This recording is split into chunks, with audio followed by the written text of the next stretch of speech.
Good morning and a good day, everyone. So, we're coming to the last day of this week, or weekday, in our series. I feel rather quiet right now and just savoring this sense of Sangha and connectedness. And so, maybe that's enough for us to begin. Just sense of a welcoming to the Sangha,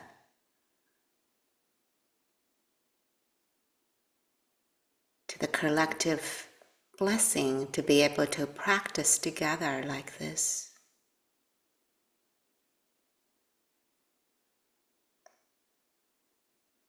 And so close your eyes if you like, and coming to a meditative posture.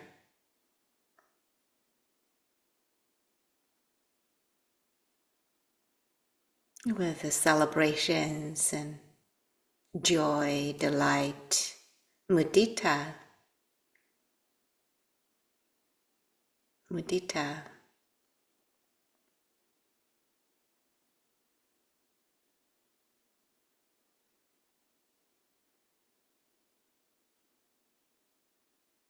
Feeling goodness already.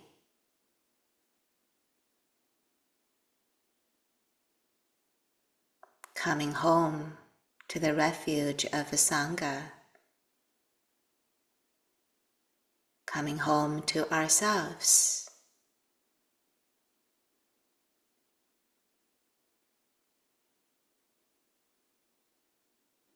The Dharma is imbued here and now.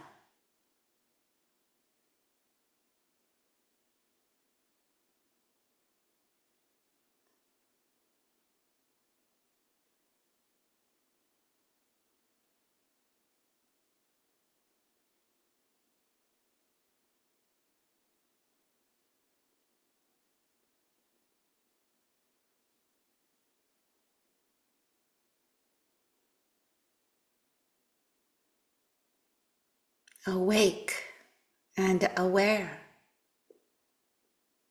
to this moment.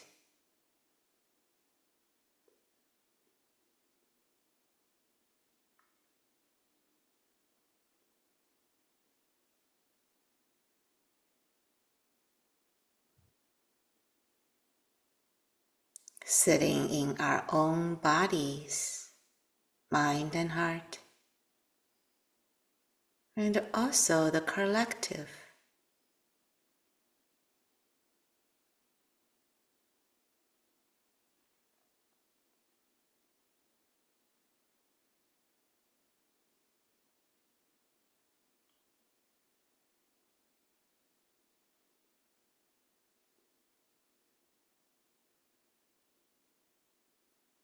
Maybe the sense of a boundary of this being is soft.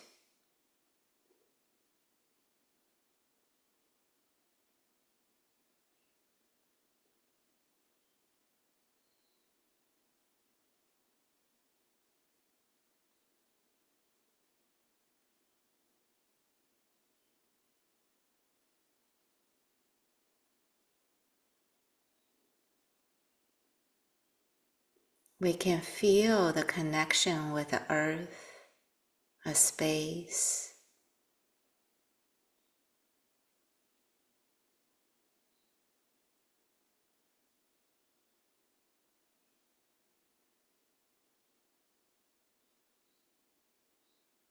the late Thich Nhat Hanh, Zen master, coined the term, we inter-are.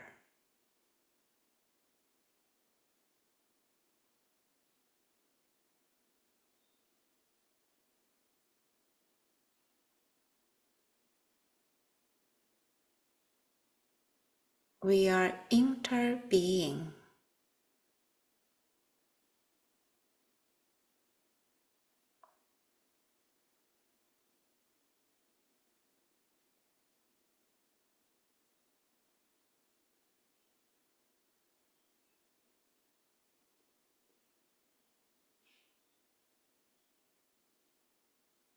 Each of us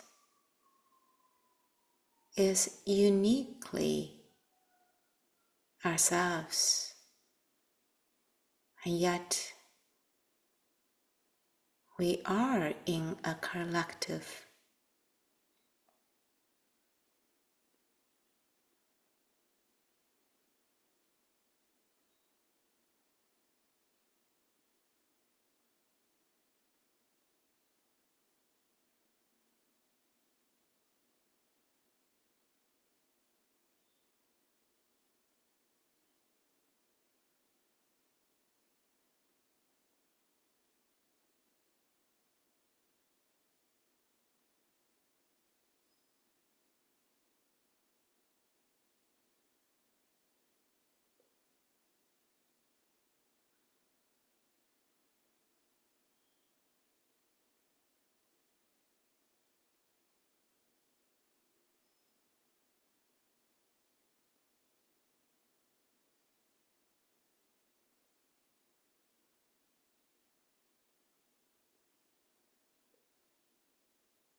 A poem from the late Thich Nhat Hanh called Interbeing.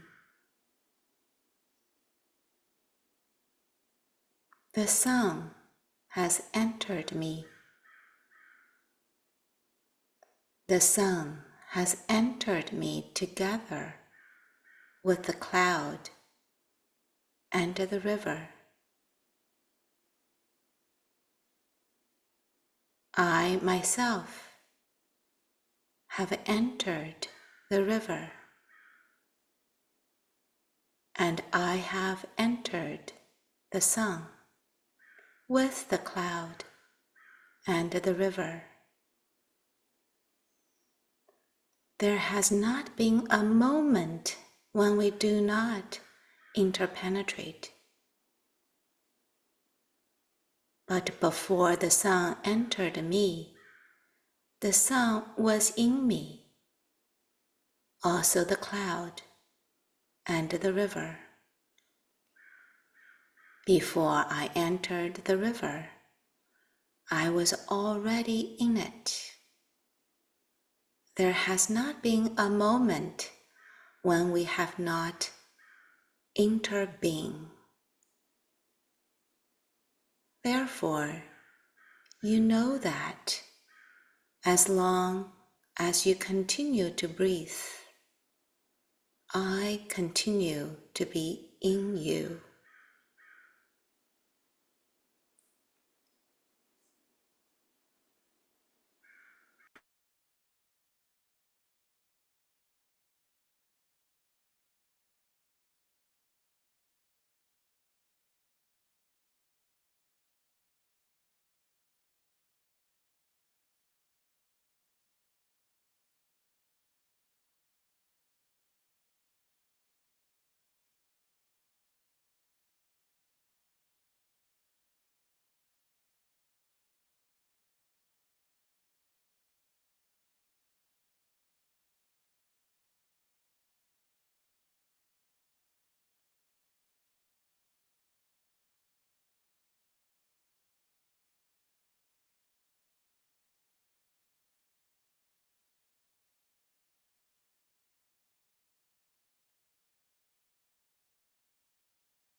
Yesterday, I spoke about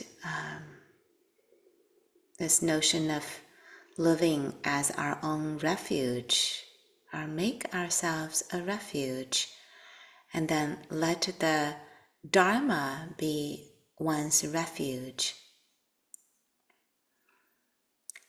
When we practice with this, little by little, what we may discover is that we become more and more safe to ourselves, maybe all parts of ourselves, not just the parts that we like or are pleasant, but also the parts that may feel challenged or challenging.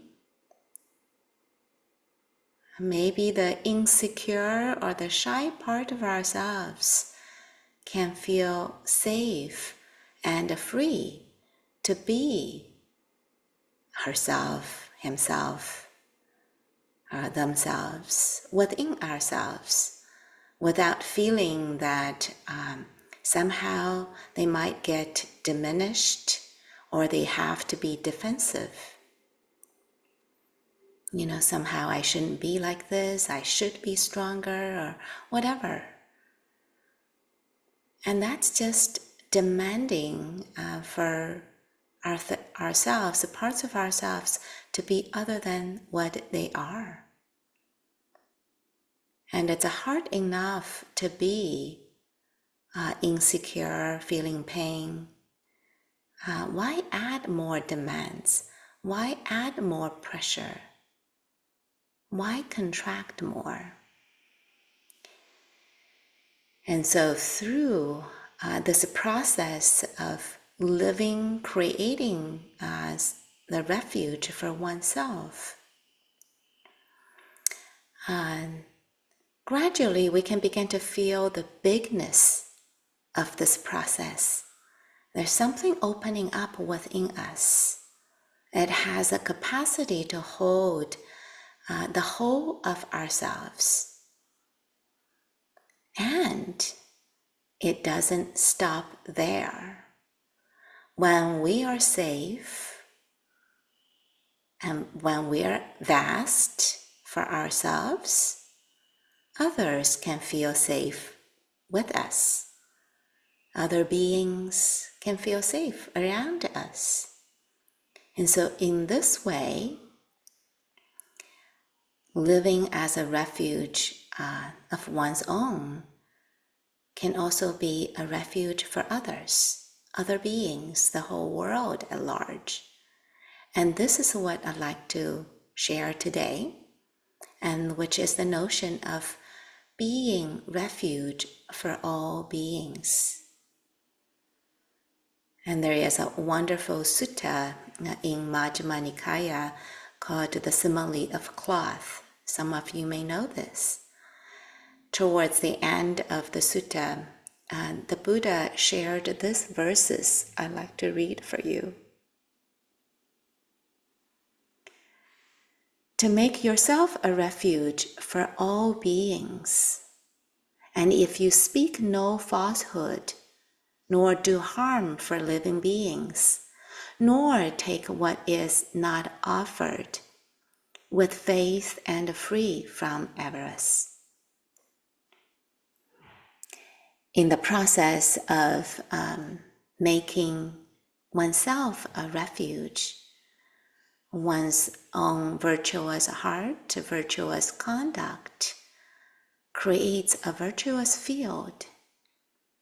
And so when people are around this kind of field, they don't have to be concerned that they're going to be lied to or they're going to be harmed in different ways.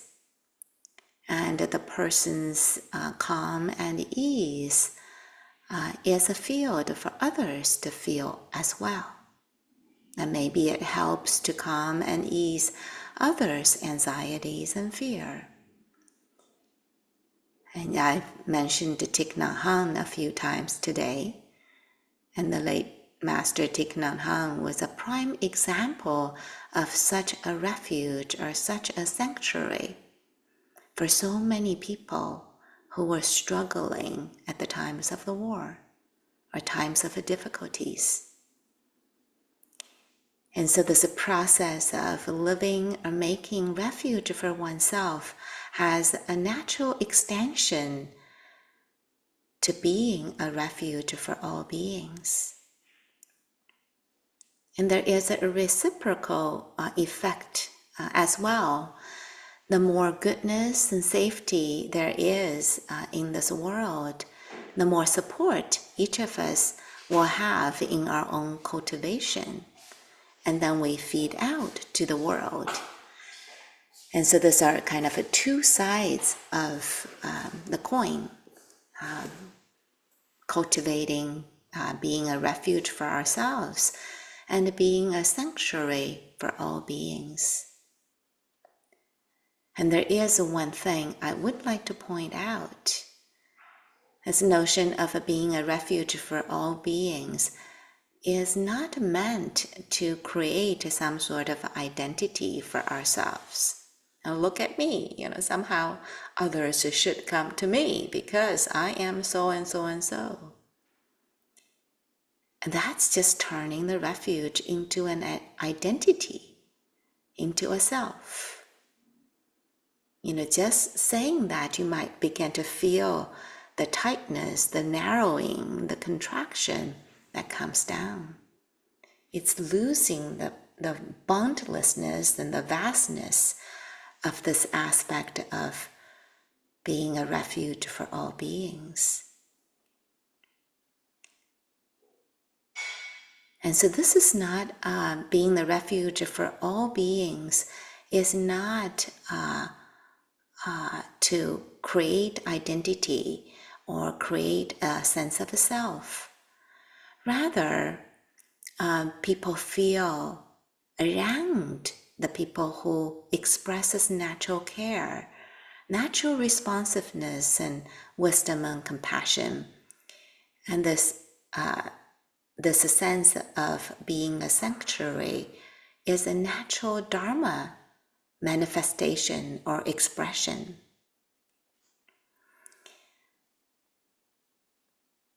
And in our meditation, you may begin to feel this through our inner cultivation and the deepening of insight into our own nature. It can become increasingly clear that we are truly interbeing. We are truly inter-are, as Thich Nhat Hanh described. There is a deep connection between all beings and the environment, the whole planet, whole world. So when we're not caught up in our own selfing eddies, we can feel this kind of natural interconnectedness. Everything belongs. Nothing is outside of this vast being. And so there is a refuge for ourselves, and there is a refuge for everyone, for all beings. I like to close by reading this poem again, a poem I dropped in our meditation. And this is the poem of Interbeing. And I received this from a teacher, Philip Moffat, one of my teachers, a poetry day. It really touched me. And so by Thich Nhat Hanh, it's from his poetry book, Call Me By My True Names. And so here it is again. The sun has entered me.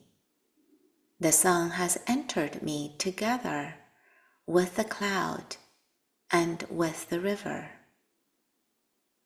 I myself have entered the river, and I have entered the sun with the cloud and the river. There has not been a moment when we do not interpenetrate. But before the sun entered me, the sun was in me, also the cloud and the river. Before I entered the river, I was already in it. There has not been a moment when we have not interbeing. Therefore, you know that as long as you continue to breathe, I continue to be in you.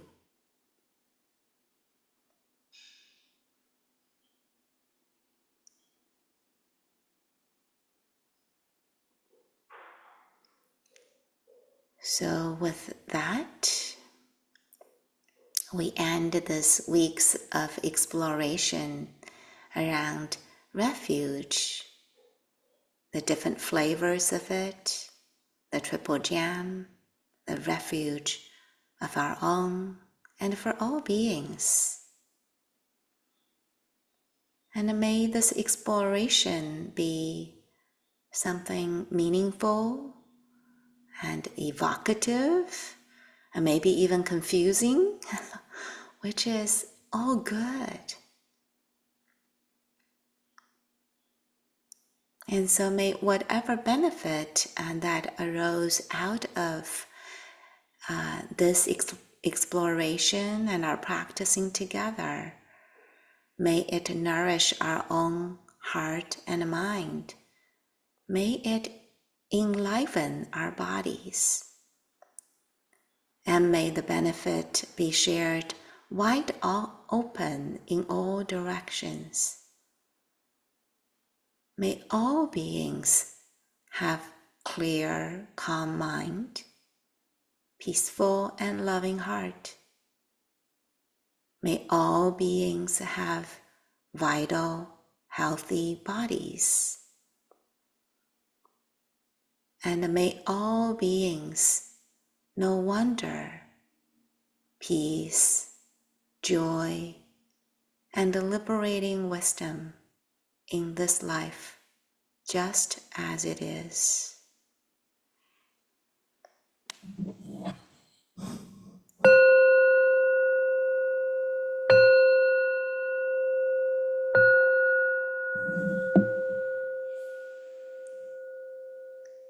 Thank you, friends. Be well.